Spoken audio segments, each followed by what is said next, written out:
And what's going on? What's going on Facebook and YouTube? Now, I put it like this. I knew that shit was coming. Okay? I knew the shit was coming.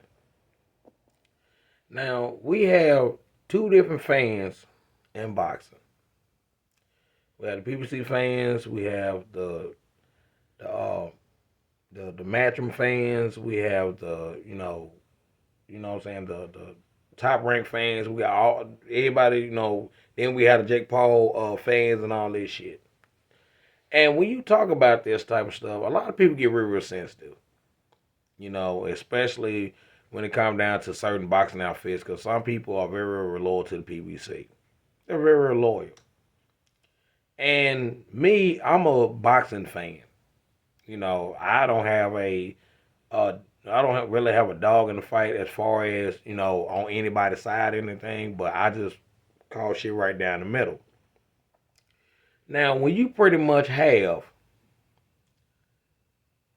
the PBC, when they pretty much have fights that people can't see, and you pretty much literally, box these fights up and spend all this damn money, and with the investors and uh with the fighters in the first beginning, they spent so much money, trying to go ahead, get these houses, get these cars, get this stuff, and all the other things. When you spoil somebody and they never work for it, it's like by the time they get a title, or by the time they get something to fight for, it's like, okay, it's like if we get $2-3 million, I want 10 million to defend my belt. And 9 times out of 10 or whatever, that's how you spoil people. That's how you spoil fighters. And there's fighters that get shit out of the mud and they get ridiculed for it. They get criticized. It's just like society today. It's like the nigga that do the less stuff get praised, and the person that get the do the most stuff, get criticized. What I'm saying. It's gonna be people that's not gonna like you. It's gonna be people. It's gonna be haters. It's gonna be all this shit. But it's one of those things that you have to treat people fair. And it's funny how I do this shit on my Facebook page all the time. I make a lot of videos on Facebook a lot. And always why I've been doing the YouTube thing, because I don't have a lot of followers. I don't have a lot of people that watch boxing. And I don't have a lot of people that watch my stuff, so I kind of stopped doing it for a little while, went back to Facebook. But I'm going to go ahead and make this video for both. When you guys, had the Deontay Wilder thing, and Al Heyman pretty much explained to Deontay Wilder and Shelley Finkel, alongside of him, and said, "Hey, I'm gonna make it up to you with the 125 million dollars. I'm gonna make this shit up to you. To fight. Instead of fighting AJ. Then on top of that, to try to come up. I do the back and forth thing to try to come up with this shit. With Wilder say I got $50 million, and what's going on, like if you got 24 hours to all that other shit. And we all know this shit was a bluff. A lot of us knew it was a bluff. And the reason why I brought the shit up now is Showtime is getting bought out by Paramount Plus. They lost over 500,000 subscribers. That's almost a 500,000 subscribers they lost. So they say they're gonna cut the fat. So a lot of people has got laid off from their jobs. And some people, jumping ship, going to another network, saying no, 9 times 10 or whatever. I've been in that situation before. I get laid off one job, use the experience, and go to the next job. Life goes on. And they're doing this stuff now.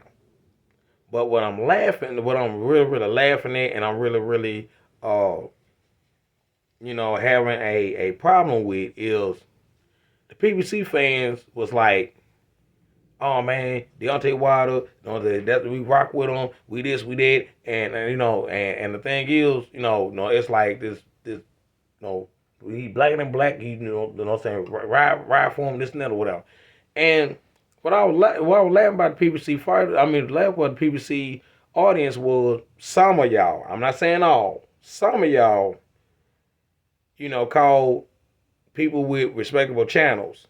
You know, like Bruce Vane, Kurt DeVille, what I'm saying, Julius Ring IQ, you know, all these, all these respectable channels called, what I'm saying. Then on top of that, I made a couple of comments too, and people, ridicule me, call me a coon, and all this other stuff. And we were just telling the truth. We were like, man, dude, eventually Al Hammond gonna pretty much gonna cost y'all a lot of y'all fights.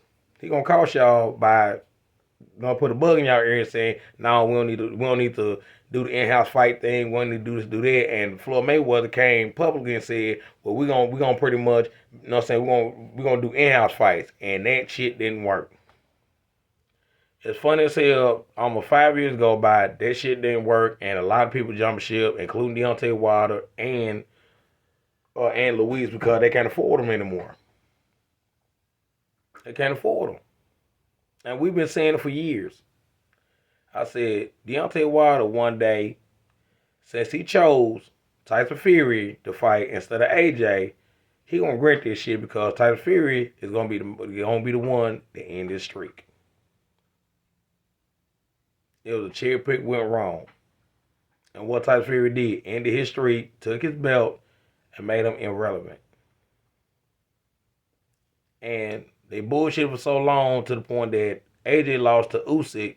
And what happened to AJ? Got his belt took. Now they trying to make that fight, and the glamour and glitz is gone because they're no longer champions. They're no longer undefeated.